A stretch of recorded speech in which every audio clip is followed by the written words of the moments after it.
ગુજરાતના તમામ તાજા અને મહત્વના સમાચાર જોવા માટે મિત્રો અમારી યુટ્યુબ ચેનલ લોકલ ગુજરાતને લાઇક અને સબસ્ક્રાઇબ કરવાનું ભૂલતા નહીં, જેથી કરીને તમામ મહત્વના સમાચાર મળતા રહે। મિત્રો, હાલના મોટા સમાચાર આવી રહ્યા છે। 18 માર્ચથી ટેકાના ભાવે ખરીદી શરૂ થશે। 18 માર્ચથી 90 દિવસ 15મી જૂન સુધી રાજ્યમાં રાયડો, ચણા અને તુવેરની ટેકાના ભાવે ખરીદી કરાશે। 15 જૂન સુધી ચાલનારી ખરીદીનો લાભ આશરે 3.20 લાખ ખેડૂતોને મળશે। કૃષિમંત્રી રાઘવજી પટેલે જણાવ્યું કે આ માટે સંપૂર્ણ આયોજન થઈ ગયું છે। 2,45,710 મેટ્રિક ટન તુવેર, જેની કિંમત આશરે 1,734 કરોડ, 3,24,530 મેટ્રિક ટન ચણા, 1,765 કરોડ, 1,50,905 મેટ્રિક ટન રાયડાની, 853 કરોડ ખરીદી સરકાર કરશે। મોદી સરકાર આપશે 300 યુનિટ વીજળી ફ્રી। હા મિત્રો, દર મહિને 300 યુનિટ વીજળી ફ્રી। વડાપ્રધાન મોદીએ દેશના લોકોને દર મહિને 300 યુનિટ સુધી મફત વીજળી આપવા માટે આજે પીએમ સૂર્યઘર મફત વીજળી યોજનાની જાહેરાત કરી હતી। વડાપ્રધાને એક્સ પૂર્વ ટ્વિટર પર પોસ્ટમાં કહ્યું હતું કે સતત વિકાસ અને લોકોની ભલાઈ માટે અમે પીએમ સૂર્યઘર મુફત વીજળી યોજના શરૂ કરી રહ્યા છીએ। મિત્રો, આગળના સમાચાર જોઈએ તો હોળી પહેલા ખાદ્યતેલના ભાવમાં વધારો। સિંગતેલના ડબ્બામાં 50 રૂપિયા તેમજ કપાસિયાના ડબ્બામાં 60 રૂપિયાનો વધારો થયો છે।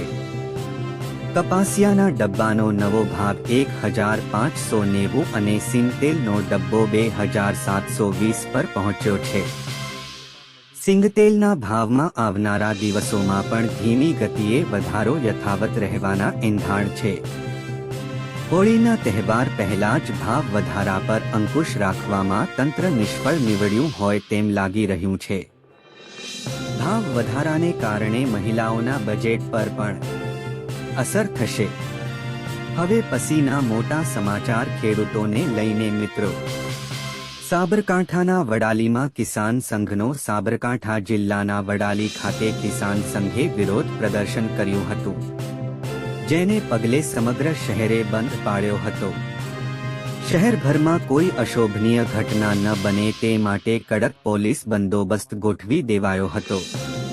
થોડા દિવસ પહેલા પડેલા માવઠાના કારણે ખેડૂતોના પાકને નુકસાન થયું હતું, જેને પગલે તેમને વળતર ચૂકવવા તંત્રને આવેદનપત્ર આપ્યું હતું। તંત્ર દ્વારા કોઈ પણ કાર્યવાહી ન કરાતા ખેડૂતોએ આંદોલન કર્યું હતું। હાલમાં મિત્રો, કેન્દ્ર સરકાર લાવશે નવી યોજના।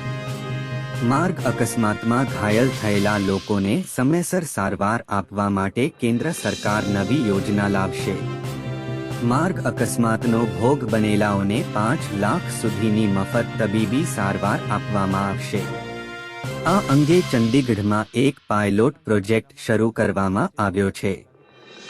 કેન્દ્રે કહ્યું કે પ્રોજેક્ટના પરિણામોના આધારે આ યોજના સમગ્ર દેશમાં લાગુ કરવામાં આવશે। અકસ્માતના દિવસથી 7 દિવસ સુધી મફત સારવાર આપવામાં આવે છે।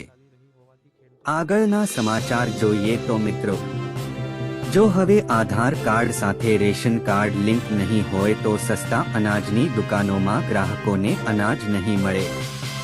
રેશન કાર્ડ સાથે આધાર કાર્ડ લિંક નહીં હોય તેવા હજારો પરિવારો અનાજ વિહોણા થયા છે।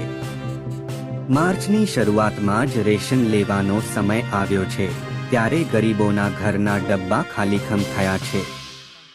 1 માર્ચ બાદ આધાર કાર્ડ લિંક નથી કરાવેલ તેવા રેશન કાર્ડ ધારકોને અનાજ મળવાનું બંધ થયું છે।